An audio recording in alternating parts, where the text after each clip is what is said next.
компания екені айтылды, да?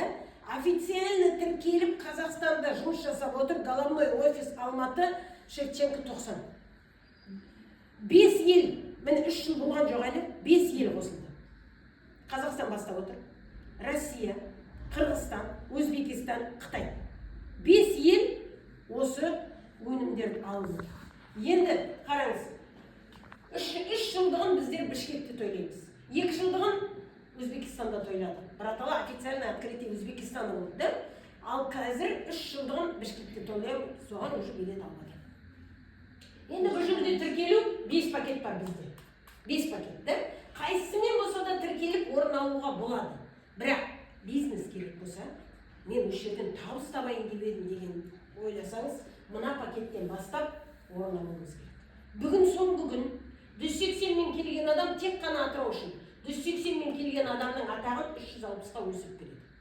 360 пен келген адамды 720-ға өсіп береді. Бұны level up дейді. Бұл жерде пакеттердің айырмашылығы неде? Мынау ақшасы 45 мыңнан жоғары, 90 мыңнан, 180 мыңнан, 360-тан, 720-дан жоғары. Бірақ бұл дейтін бірлет алатын орын. Қайта-қайта бұл ақшаны шығармаймыз. Мына ақшамен келдік па? Ойлап қараңыздаршы, 720 мыңға біз қандай басқа бизнес аша аламыз? Салон аша аламыз ба шаштаразды? 720 мыңға аша алмаймыз. Магазин аша аламыз ба 720 мыңға? Аша алмаймыз. О жерде бүкіл оборудованиесі керек, о жерде қайта-қайта тамақ салуымыз керек. Тек бәлен жыл ақшаң сала бересің. Ал мына жерде бір рет қана орын алдық. Бұл жерде 6 ай ішетін өнімі бар. 6 ай ішетін өнімді аламыз. 200 мың франшиза ол орын бір рет қана сатып алатын. Активіміз жоқ бізде. Түсінікті ма? Бал жиналады, накопительный. Сол жиналған бал арқылы бізде неше түрлі статустар жағылады. Бұл жерде компания көп. Жаңағы айтқан, неше түрлі компания көп, да? Неге мен мынаны таңдауым керек дейміз, да? Себебі бұл жерде адам шақырсақ, алатын пайыз 15-тен бастап 30-ға дейін. Мынау бинар. Көп компанияларда бинар жоқ. Бинардың бір рахаты неде? Бар болғаны 2 аяқ қоямыз.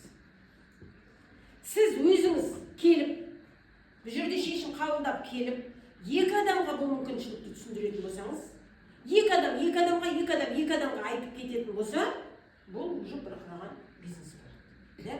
Бұл жерде бәлен адамға барып айдам дейтін жоқ. Сіздің 2 адамыңыз кетті ме, болды. Содан ақ сізге табыс түсе бастайды.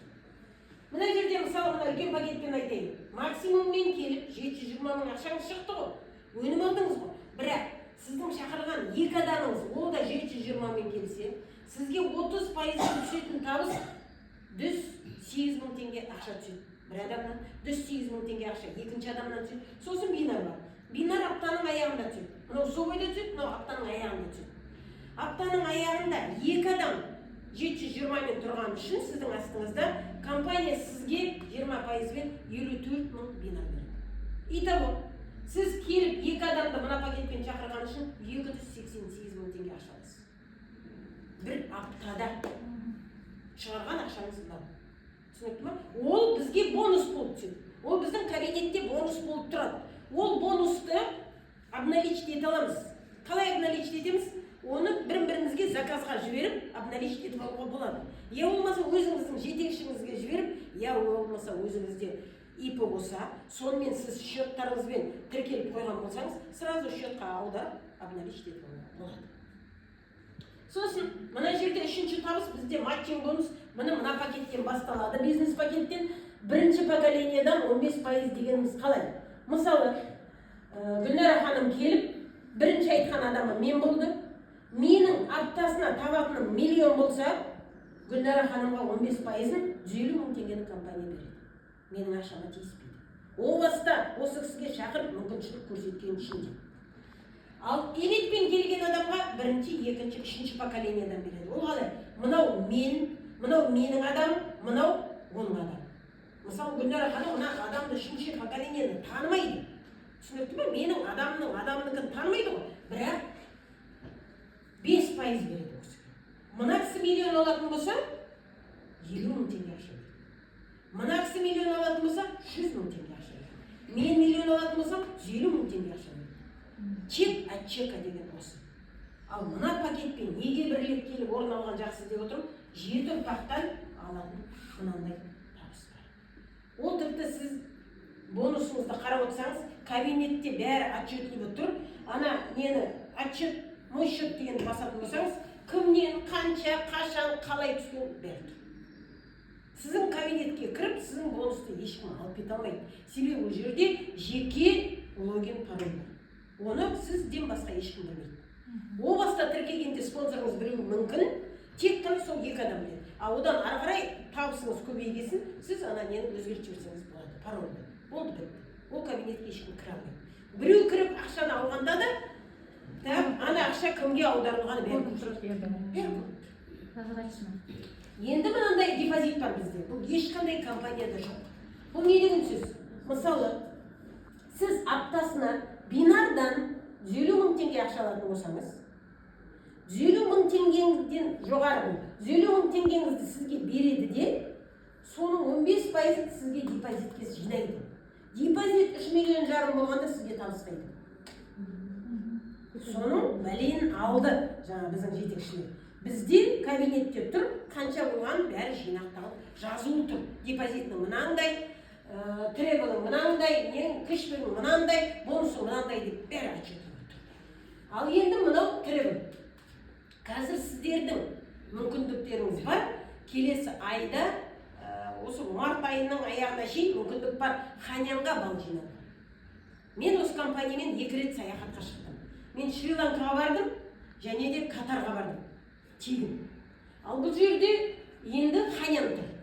Ханянға қалай барамыз? Міне әрбір шақырған адамға берілетін өзінің требі балы бар да.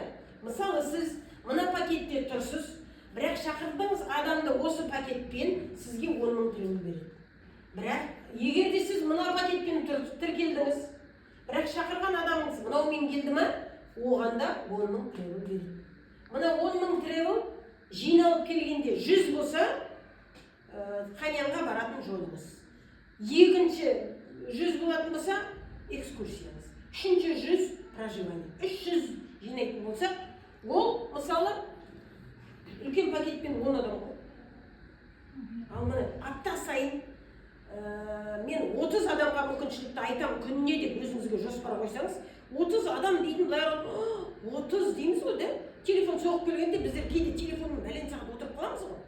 Телефон қазір керемет уақыт. Оразаға болсын. Оразаға не ішіп жатсың? Мен осындай ішіп жатырмын деп айтып бөлісіп отырып, ол кісіні бизнеске тартуға болады, да? Енді өзіңіз пока түсіндіре алмайтын болсаңыз, мына жерде офиске шақырасыз. Офисқа келгеннен кейін оны мына жерде мені түсіндіретін адамдар бар.